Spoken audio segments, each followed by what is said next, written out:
A daros una de las noticias que más ilusión me hace desde hace años, que tengo ganas de darosla. Pues por fin tengo aquí ya mi novela en papel, El Príncipe Bengalí. Me la han mandado en esta cajita que ya he abierto. Lo siento, pero yo es que no me podía esperar, soy muy torpe, seguro que al abrirla aquí en directo yo me cargo algo, así que la tengo abierta, pero vamos, sin trampa ni cartón, que aquí dentro están mis ejemplares. Y es que ha quedado preciosa. Mirad qué divinidad.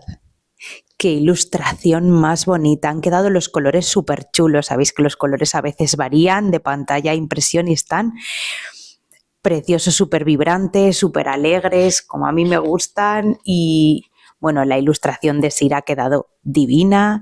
La maquetación por parte de Munix, el diseño de cubierta. Es que estoy encantada. Luego cada capitulito tiene también una ornamentación que le da así un montón de rollo que te sumerge mucho más en la historia, con estos arquitos así hindús. Y bueno, nada, pues eso, que estoy emocionadísima, que nos iremos viendo con más noticias, pronto vendrán presentaciones, etcétera, y no me creo que esté viviendo este sueño, la verdad. Muchísimas gracias por todo vuestro cariño, vuestro apoyo, como siempre. Sin la gente que hay ahí detrás, leyéndome y viéndome, yo pues no podría estar viviendo nada de esto, así que gracias.